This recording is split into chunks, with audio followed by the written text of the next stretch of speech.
Hi, it's Neil Sean here on Your Entertainment News. Today I'm joined by the one and only, the legendary Sky News man himself, Mr. Jeremy Thompson, who talks to us all about his latest book, Breaking News. Remember though, Jeremy?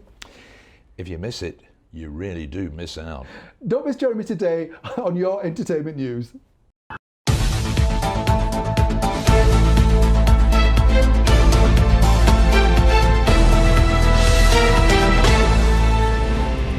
This is Sky News with Jeremy Thompson. This is Sky News at 5. The winner of the Presenter of the Year is Jeremy Thompson of Sky News.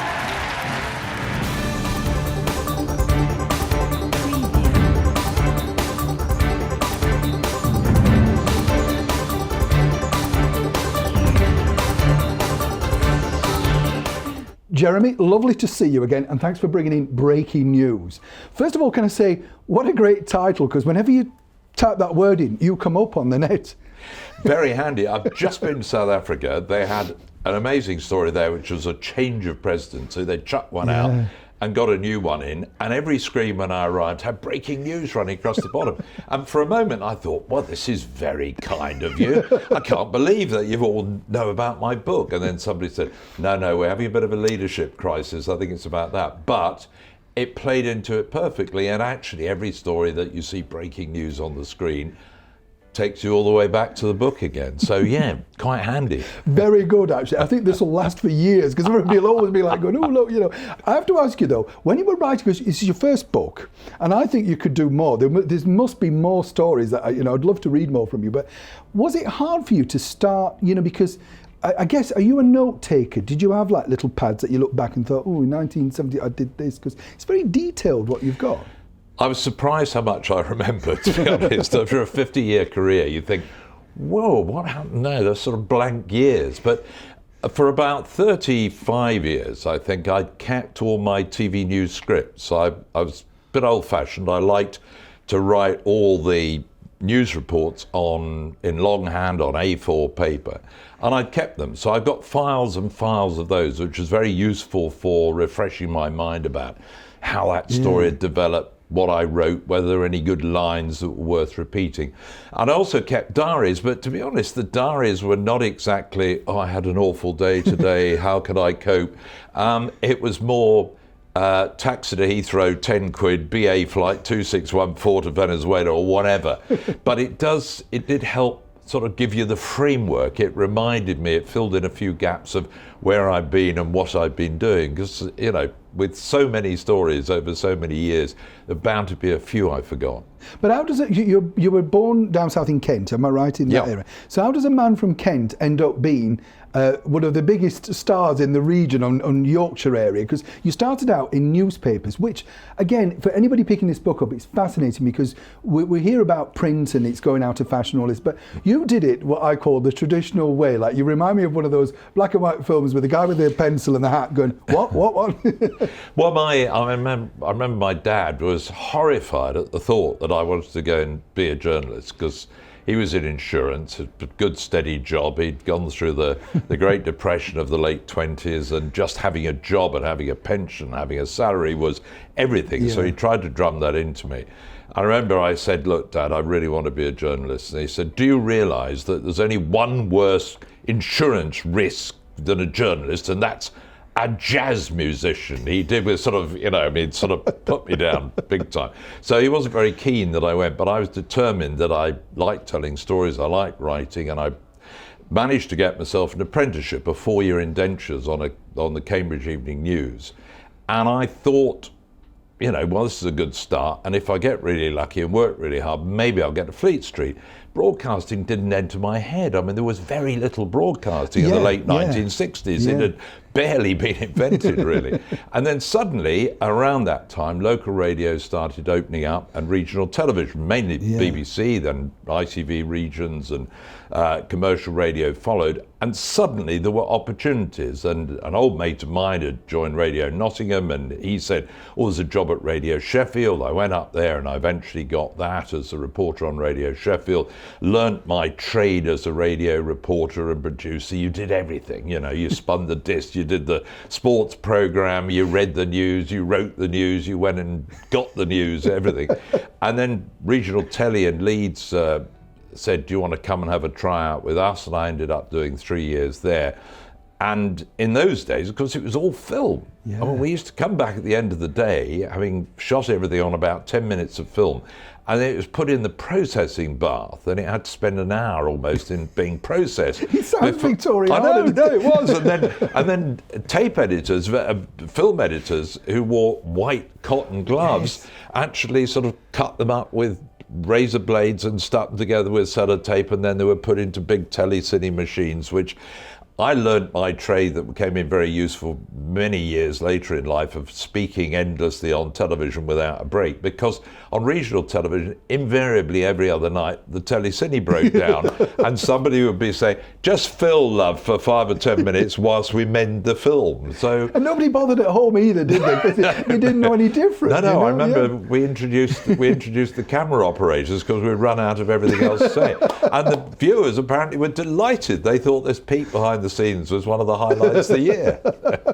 And you see, I think that's the thing. You know, there's a great line, I won't give too much away about you, but there's a great line in there where, and I'm sure this happened to you many times when we were together at Sky, that people came up and said, I'd like your job. And there's a line where you say, and this person says to you, and what do I have to do to get it? And you say something, about 35 years. And I thought, how spot on is that reply? Because I think nowadays, when you're telling your story, people today starting out wouldn't want to do all of that. They want to go from out college to reading the news and being what they consider a star, isn't it? Well, there were no other options in our day. Yeah. I mean, I saw no way forward to being a journalist apart from joining a local paper and working my way up. The fact that opportunities started up in broadcasting was fantastic, so I followed my nose and went in a different direction. But you knew that you were kind of having to learn your trade and your craft. And it was 10 years from the time I started in journalism till I got a job in network news. Whereas nowadays, people don't have to wait that long. And quite honestly, you know, the media degrees, the journalism degrees that weren't even available when I was a kid, are now to a penny, and lots of youngsters are coming out with a 3-year degree course and diplomas and PhDs in media studies, and sort of expect to, and quite often get straight into a network newsroom very quickly. So it's brilliant for them. They get advancement much quicker, but I think maybe they lose out in some of that craftsmanship that you learn over a period of time.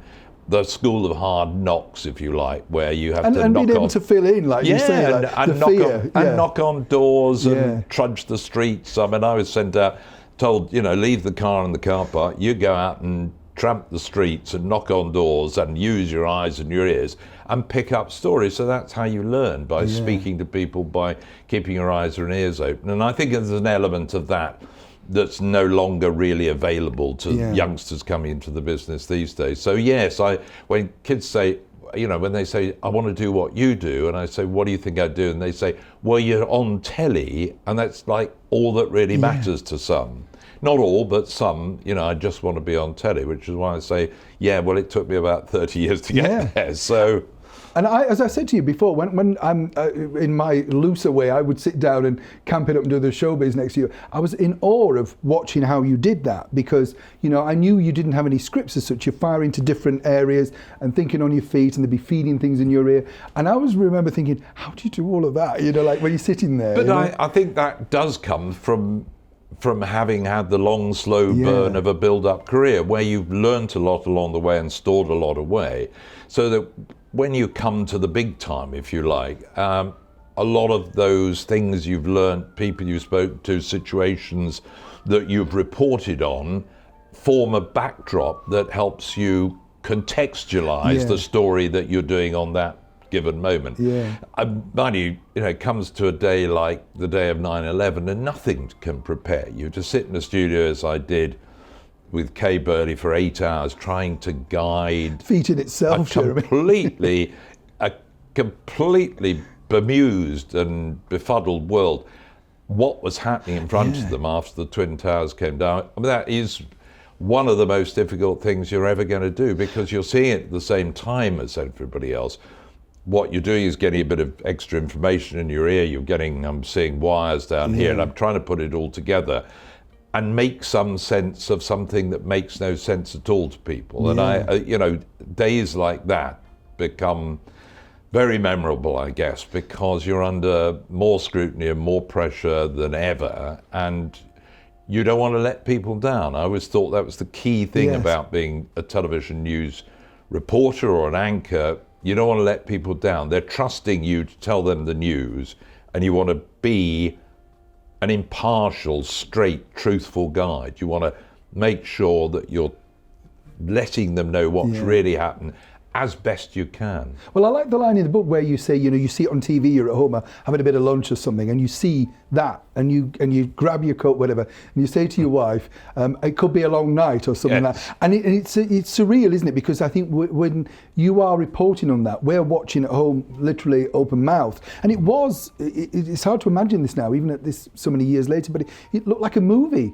I know it sounds surreal to say that, but you're thinking, is this real? So does that affect you though? How do you decompartmentalize that, Jeremy, and then think, I can't get emotional, I can't do that, I can't think about that, you just keep doing it? I think over the years I learned to do that, yes. I know colleagues who really found it quite difficult to handle trauma or violence or destruction on that scale in the field, and felt it wasn't their cup of tea. They went into different areas of journalism. I found I could deal with it. I don't know whether that means I'm very thick-skinned. I always felt that you've got to be tough enough to better deal with difficult situations, to deal with violence, to deal with trauma, to deal with unpleasantness around the world, but to retain enough emotion that you deliver it in a way where people will understand the enormity of what you're seeing. So it's a fine balance, but there's no doubt about it. You cannot get over involved. You cannot become subjective. You have to find a way of maintaining your objectivity, which is when, if you're in the first Gulf War or the Yugoslav War or the 2003 Iraq War or the genocide in Rwanda, trying to tell those stories as impartially and fairly in as balanced a way as you can be tough when you're being shot at or you're seeing mayhem in front of you. So it is a fine line in trying to keep you cool. And a lot of people say, well, don't you want to get involved? And it is one of the most difficult decisions, I think, when you see a child dying, a person being killed, somebody wounded, perhaps fatally. Could you save their life? Should you be intervening? And I was justified it myself, rightly or wrongly, but it was the way I felt I could deal with it best, is that my strength in life was storytelling. Other people's strength was in saving lives or first aid or triage or medical skills. And I felt the best I could do for the people I was reporting on was to tell their story and hope that would bring sufficient pressure or bring help to their situation, to alleviate it, to end the conflict or whatever else it was. And that telling the story was where I could offer my best skills, not in trying to save one person's life. Do you know, because I think, as I say, your book is, you have taken us through a whole history of major stories. And I think the thing that I first remember seeing you with was, because it was a big thing, obviously, a big thing around the world, but in my area in Yorkshire, when you were reporting on the Yorkshire Ripper, terribly tragic story. But it was, for those that lived there, we were told not to go out after dark. And, it was all, and the poor man, George, do you remember the terrible tape? And it's a brilliant story that, in the sense of the way you describe that period of the time. But what was that like for you? Because that's a massive break, isn't it, to be the front person telling the world that story. Huge. And I at that time moved from being a regional TV reporter to being the BBC's North of England correspondent for Network. I remember having these arguments from the north with the news desk in London, who kind of was still rather metrocentric. Yes. And I remember saying, this is a really good story, this Yorkshire Ripper story. And they were saying, nah, it's a bit regional. And I was sort of shouting down the line, how many women do you want to die before you take this seriously? Yeah. And eventually getting the story on air after about 5 or 6 women had been killed. But it does remind you what a different age it was. Yeah. That the women who died were mainly prostitutes who were treated by the police specifically as rather second-class citizens and therefore not worthy of a serious inquiry. It was a different time, wasn't it? Shocking, really, when you look back on it. I mean, and therefore the perception generally was that it wasn't that important a story at the start, which is a horrific reflection on our life and times, but the reality of the 1970s, that's how they were viewed by the police. And it was only really when it started, when the number of deaths rose to 6, 7, 8, 9, 10, that I started to get stories on network telly, and that the whole country started to realise the horror and the enormity of the deeds of this serial killer. And as you say, certainly, most people in the north of England, but particularly women, my wife and all her friends, dared not go out at night. It was a reign of fear, of which I have... We were told at school to go straight home, exactly. In the winter at like 4 o'clock or whatever. I've rarely witnessed anything quite like it. And it's, when one man's dastardly deeds cast such a dark shadow over the whole of the north of England. It's really quite an extraordinary story. And I ended up, of course, following it all the way through to when Sutcliffe was arrested almost by chance in Sheffield, how he then came to be linked to the man who could be the Yorkshire Ripper, the first court appearance at Dewsbury Magistrates court with thousands of people in the street shouting death to the Ripper and so on, and then ending up doing the trial at the Old Bailey in London. So for a lad who was a regional reporter from the north, suddenly find myself on network news, 9 o'clock news, doing the Yorkshire Ripper case, the lead story for days on end. It was quite a breakthrough for me. I thought you did. I'm not just saying this, I thought it was absolutely, but you got me gripped. That was the first time I was interested in news. And I remember you did a report, where this poor man, I think we all remember it, because for those that don't know, a reel-to-reel tape recorder, do you remember? And he played that chilling voice, which was a hoax, but it was really chilling, wasn't it? It's hard to imagine it now when you're looking at it. But I remember you sort of doing the piece to camera afterwards and sort of saying, and I was sitting at home thinking, is that him then? Because we didn't know. And the poor guy, the inspector, he became quite ill, didn't he? Because he obviously it wasn't him. George Oldfield, who was heading up the whole Ripper inquiry. He looked shattered, didn't he? Yes, he did. And he had the weight of the world on his shoulders. And that tape changed the whole course of the inquiry, because clearly he and some of the other coppers who were involved in the Ripper investigation believed that this was their breakthrough lead. So they went chasing off to Wearside, where they believed where the voice analysts had suggested the man came from. And they really, in retrospect, of course, wasted days, weeks, maybe months being distracted and diverted in the wrong direction. It turned out many years later to be a hoaxer. But when I look back on the case, I remember at the time when we were doing the digging to put together a BBC documentary after Sutcliffe had been charged before the trial, we discovered that he'd actually been interviewed 9 times by the police in various red light raids. But what you got to remember is the computer age, pre-internet age. So what West Yorkshire Police had got was lots of little card file index. They got 1 million cards with bits of information on, which one person, let alone 10 or 100 people, couldn't possibly get through. So there was probably a card with Peter Sutcliffe's name on over that corner of the room, and in the next room there were 3 more with his name on, and they never put it together. As something that you'd hope in the computer age, those little tidbits of information would be put faster, together. Wouldn't you? You definitely think. And that day and age,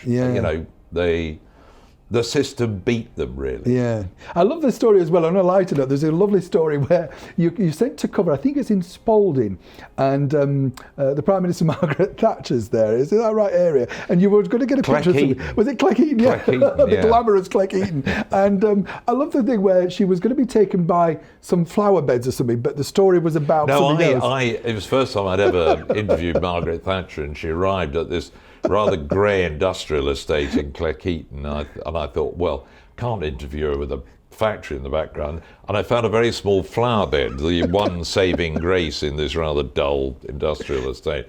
And so I got the camera and set up in front of it. And then when she was ready, I said to the Prime Minister, you know, would you like to be interviewed here? And she said, she looked at me, you know, with one of those withering looks where you suddenly become about 6 inches high, and she said, I've come here to promote British industry, not British horticulture. And she wanted a factory in the background and so on. And I learnt, wow, don't mess with prime ministers, particularly called Margaret Thatcher. She was quite an imposing figure for a young reporter. Did you like her though? Because I now again, you know, when you're older, you look and you think, I thought, you know, we talk about branding and imagery and everything now, but she had it before it was invented almost, you know, because she knew the power of a good picture, didn't she? I thought, you know, politicians in those days were just bigger characters altogether, more impressive people. Yeah. I can always remember in regional telly when we got a new presenter and he was told to give these politicians a tough time. And good old Dennis Healey came in, who was one of the giants, one of the big beasts of the Labour Party. And this presenter sort of tried to get stuck into Dennis, who batted him off like a flea and then took him apart, you know, royally took him apart. As they walked out of the studio at the end, Dennis Healey, with his huge eyebrows, looked down at Michael, the presenter, and said, oh, you can pull your trousers up now, Michael. Like he'd given him a fearful spanking at school or something. They were. You know, I remember the first time I came across Harold Wilson, and we were on film, and you only had 10 minutes in a magazine of film, which is nothing compared with what you have these days. And I was faced with a huge speech at, I think, Bradford or Huddersfield Town Hall and City Hall, and I knew he was going to speak for an hour, and I'm thinking, how can I get this whole thing in 10 minutes? So as he walked by, I said, Mr. Wilson, but how will I know when the important bit of your speech comes up? And he said, I'll scratch my nose with my pipe when I start and when I finish. And sure enough, we filmed the few crowd scenes and some cutaways of the people in the audience, and then we waited, and all of a sudden he did a little scratch for his nose, and he said the important news of the day piece and scratched his nose again, and we locked off, did a piece of camera and ran off to send the story in, and that's how it worked. But yeah, I just feel that they were huge and imposing figures, but maybe it was a different age. Maybe they were under less scrutiny in the days pre-rolling news. Yeah, I mean, it's interesting what you say that, because for you, I mean, even though you know you're a big cheese doing this job and they know who you are, today you'd have to get through all these PR spin doctors, and you couldn't ask. You know, we've had all the people in here, and you can't ask those questions. You know, everything's vetted long before you get near them, and you kind of think that takes away their humanity, doesn't it? Their approachability for the public. I think. I mean, Edward Heath, you know, once had the misfortune to be stuck with him, and somebody painted his portrait, and they opened it, Jeremy, live on air, and they pulled the thing off, and he looked at it, and never again, and he said, "It's nothing like me." and this poor man was there, you know what I mean? And you think nowadays he'd be vexed on, you like it, whatever. Yeah. It's lovely. Just, you know, and the whole studio, you know, we didn't know what to do, you know, there's this sort of like, ooh, you know, like, who was your sort of favourite Prime Minister that you've interviewed? Because you've met them all, I mean, and they came into the studio, so were they different when you got next to them, or were they easier when you were one-to-ones? No, I don't. Very few were easy. Certainly those of modern times. I think you're right. They were sort of coached to a standstill. They almost dared not say anything. So they were scrupulous in what they tried to say, scrupulous in what they tried to avoid not saying, and really didn't give very much. One intriguing episode was I was based in the States, but I was asked to come over to cover the 97 election, the Blair election, and I was asked to be the sort of target correspondent with Tony Blair, and I spent probably 2 months with him. And it was probably the most carefully staged, managed campaign of modern times. I think it was a game changer in a way. They stage managed all his events. They were very aware of media and so on. And he seemed a likable sort of bloke, but we pride ourselves in this business of getting a handle on people quite quickly. You've got to assess people and figure out how to ask questions. And I thought at the end of it, after 2 months of being with Tony Blair day in, day out, curiously, I was none the wiser what he was or what he was like at the end of it.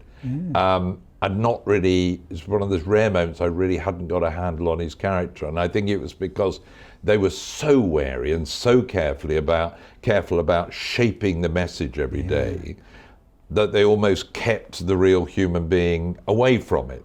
He was a very good salesman and actually quite a good actor. And it was like he performed every day, but you weren't sure who the human being was behind it. Do you think that's important? Because that's a very valid point, actually. I mean, do you think that's important? I feel that when you, Theresa May, who's been in here, I think she's a very warm person when you get close to her. He doesn't come across on TV as much, but she is a warm character. And I think the ones that do better do have to have an acting ability. Like, I thought David Cameron was telegenic and quite a good actor. You know what I mean? Jeremy Corbyn, not so much so. Yeah,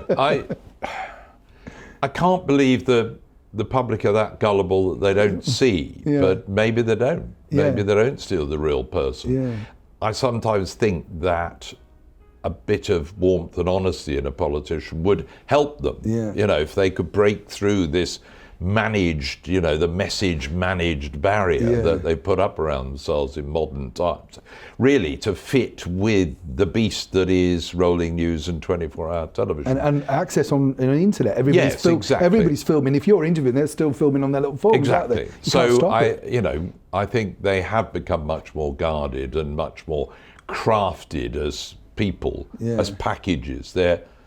They become products rather than people, which is a shame. And I think maybe, politicians just being themselves a bit more would be kind of nice and the people might buy into it more. But I don't think that'll be happening anytime soon. I might be very old-fashioned in that view. One of the lovely bit in the book, which gets near the end, of course, is that you covered the Trump election. And I mean, as you very graciously say in the book, what a way to go out. And it is, what a way to go out, because whatever we think about Donald Trump, and you've been very close to him, but he's memorable. There's no two ways about it. What was your sort of, perceptions of him? Was he a good actor? What was the thing? I've only met him months through TV, so, I kind of felt like I met a power person rather than I thought Trump was different from any, and it was the sixth American presidential election I'd covered, so I'd seen Clinton, Bush, Obama, and those they ran against. So some, people of varying caliber and people have different views about them. But Trump felt almost a bit like a throwback to Ronnie Reagan days. Yes. More of a personality who suddenly gets drawn into politics.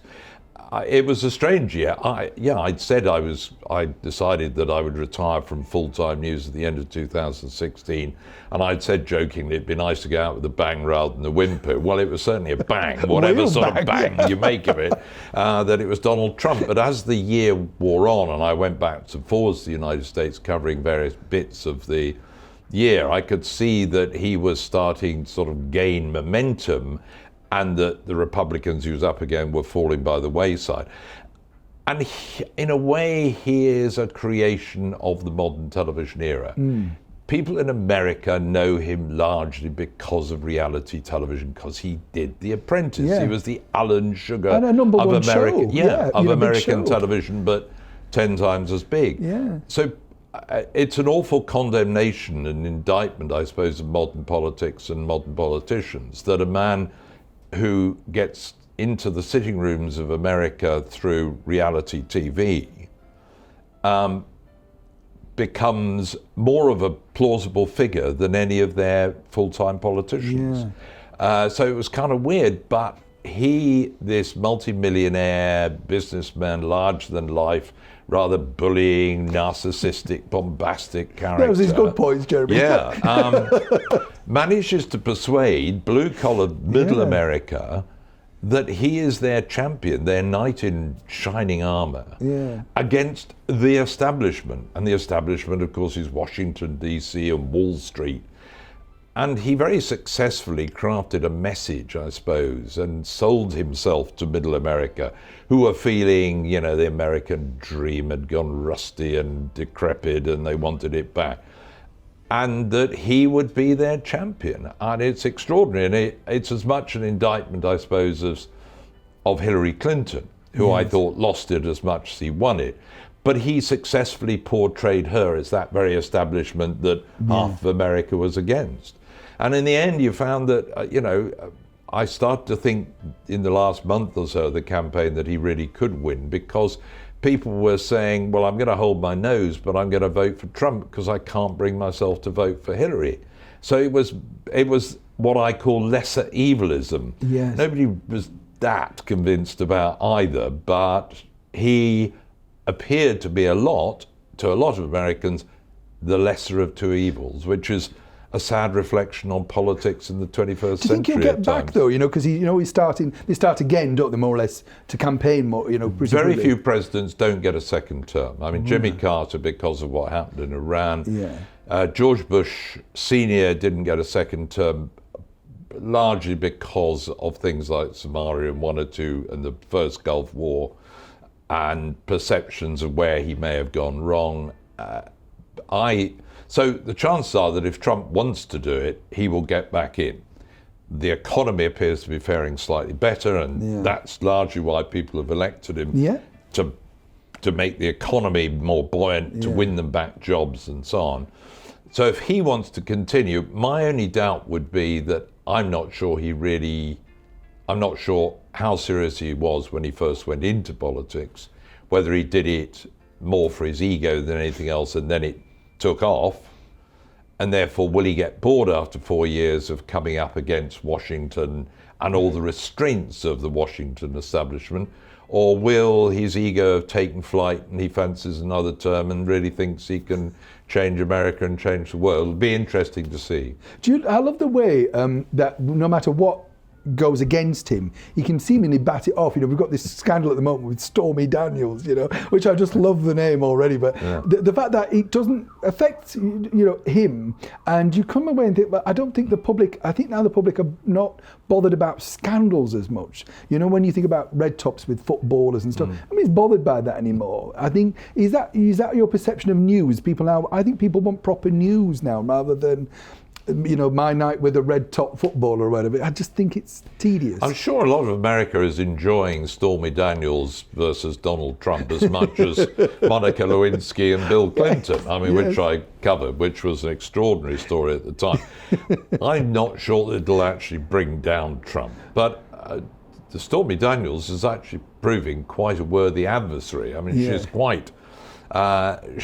she's got a lot to say for herself, and a lot of the American public seem to be buying into it, but I'm not sure it'll unseat Donald Trump as much as just make him uncomfortable. But he appears to think he never does anything wrong, so if in doubt, he just sacks another member of his staff. So I think he's a survivor, if nothing else. When you were doing that, and then people were getting sacked all the time, or people on the campaign were removed, did you just sort of wake up and think, oh, what now? You know, was it kind of like, what do I have to learn about this new person now? Yes, politics as usual, really. I mean, it's the way all cabinets do business, isn't it? All leaders, if in doubt, it's never their fault. They just sack somebody. Just sack somebody. Move on. When you read your book, The Brilliant Breaking News, Jeremy, do you, maybe you don't see it like I do, but you've kind of like travelled through so much history. You know, I mean, all the people that you've met, as you say, all the presidents, the Mandelas, all that sort of stuff. Reflecting on it, do you kind of look back and think, wow, that's not bad. You know, it's not a bad sort of volume of it. I think I sort of reflected at the end of the book. I was pleased I wrote it because it put a bit of it in context for me. And I largely wrote it for my grandkids who are growing up fast, and I'm not sure they've quite got their heads around what Granddad did. And I thought one day they'll probably say, so what exactly did you do? And when I started to go through it, I thought, well, that's actually quite a remarkable list of things you got to do. You had front row seats for almost half a century of modern history. And you become a chronicler of your times in a way as a reporter and a journalist. So I consider myself unbelievably fortunate, very privileged that the public trusted me to be there for them, for me to be their storyteller.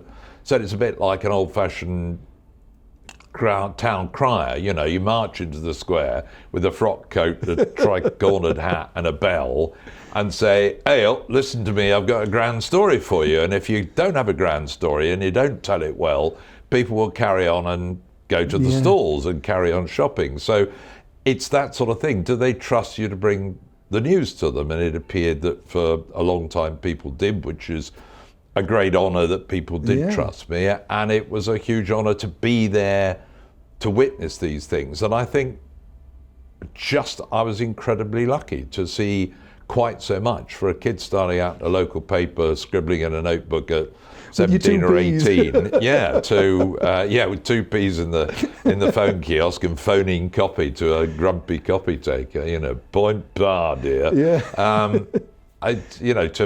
To end up as a network anchor and to have, you know, worked in every continent on earth, to have, you know, seen quite so much of the modern world, I think it's incredibly lucky. And I think, well, that's, you know, I've had a much better career than I could have ever dreamt of. And, you know, if people want to know how, well, I followed my nose, really. And I think at times I got lucky, and other times the harder I worked, the luckier I got, which helps. But I just think that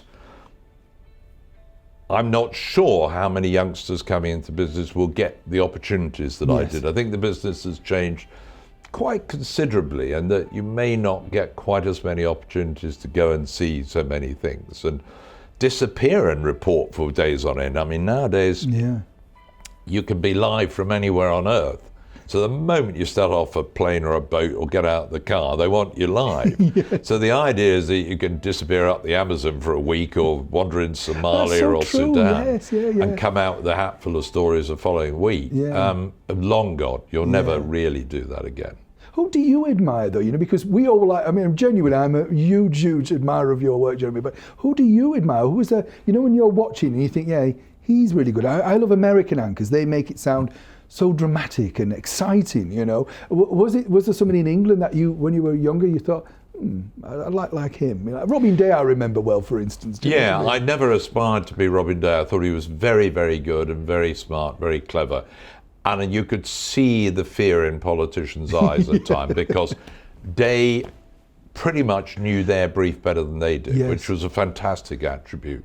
So I thought he was hugely impressive. I thought James Cameron, the writer, was a super journalist. And there were 1 or 2 TV news correspondents who I was impressed by. Some of them I found, when I got onto, you know, the same level as them a few years later, were a bit more human than I'd imagined, with a bit more human frailties, and not always an eye for the absolute truth. You know, there are those in our profession who've sort of moulded the truth a little along the way, which is why, you know, the public doesn't always believe journalists. But there have been some fine journos along the way, but I ploughed my own furrow, I would say. You want to be an individual, an original. But it does remind you that this day and age, the biggest battle that any journalist has got is fake news. You know, the new phenomenon. It's seen it. I don't think it's actually anything new. I just think it's propaganda and misinformation. Well, it's more available. Because when you think about buying a Sunday paper and they say they could put a story in the old days, people kind of read it, but then forgot about it. Now it's pumped out at you on Twitter, Facebook, Snapchat, whatever, you know. Yes, I mean, the Lord Haw-Haws, the Joyces of the Second World War, the Nazi imposters, you know, pumping out a message on behalf of Hitler, were fake news of its own generation. It's just it's far more instantaneous, far more insidious, and it gives us, because of the internet, because of social media, you barely have time to blink and think.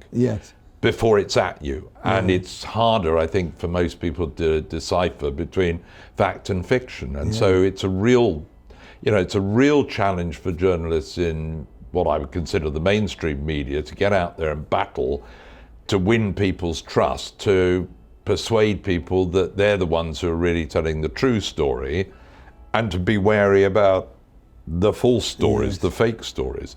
And it's not just those who backed Donald Trump during his election, but it is the fake TV stations and radio stations pumping out his master's voice from wherever it be, from Russia or Eastern Europe or the Middle East. There are all sorts of new variations of fake news these days, and I think it will be for youngsters coming into my business now. It's a battle royal to get their voices, their true voices, their honest voices heard. Finally, we must touch on a person who's been very dominant, shall we say, in your life. Rupert Murdoch, a mogul of what I call, astronomical proportions. He reminds me, I know you've met him many times, I've met him a few times. He sort of reminds me of a Louis B. Mayer, Harry Cohen, all rolled into one, that type of character. I'm often wondering now how his legacy will be, because he did break new ground with satellite TV, with Sky, and as you say very astutely in your book, it started to win awards. And that's a turning point, because I remember when Sky started, people firstly couldn't get it, and secondly, what is it? Because it was brand new, wasn't it? So what's your sort of perception of Rupert Murdoch? What do you think to him? Well, I thought it was an incredibly courageous move to start Sky in the first place, and to start a news channel like Sky News at a time when the CNN was already started in the States and started to go international, but there was nothing like it in the UK, and he had a struggle keeping Sky and Sky News afloat for the first few years. So I thought it was a courageous thing. And I always felt that, if nothing else, Rupert Murdoch was a great lover and proponent of news. And I was trusting of the fact that the regulations in this country and the regulators meant that he couldn't tinker with it. And all the bad press he got over his newspapers and their political leaning, and that they were believed to be Rupert Murdoch's voice, couldn't apply in television. And I had a lot of friends fellow journalists who hated Murdoch. He was anathema. They left the country because they couldn't bear Murdoch. And politicians still go on about Murdoch. And so he's been a hugely polarizing and divisive figure. I always said when I moved from ITN to Sky, and a lot of people said, "You're mad joining that Sky." I said, "No, I believe in rolling news, in 24-hour news channels. I believe it's the way forward. I'm excited by the prospect of being able to get news stories out there any minute of the day and not having to wait until 9 o'clock news at night or 10 o'clock news. That's what I believe in." And I said, if I detect that Murdoch's hand is tinkering with this business and trying to change or influence the way I operate as an objective journalist, I'll be out of there in quick as a flash. And I have to say, in nearly 25 years at Sky News, I never found he did.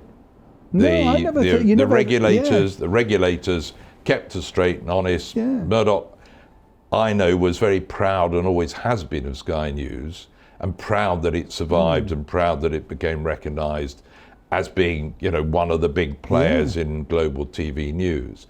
And I was never aware that he ever got involved or ever got his sticky fingers in it, or never tried to influence it. And, crossed my heart at the end of it. I had a great career there. I loved working there. I think it did a great job, and I think we helped to build it through the 90s and the 2000s into a very credible voice in the world of news, in the very busy and confused marketplace of news, and made it one of the big players. So I think it's had a great role, and I think you've got to take your hat off to Murdoch for giving it a start in life. Absolutely. Jeremy, listen, it's been lovely to talk to you today, and thank you for breaking news with me today. It's been an absolute thrill. Thank you so much. Pleasure. Good talking to you, Neil.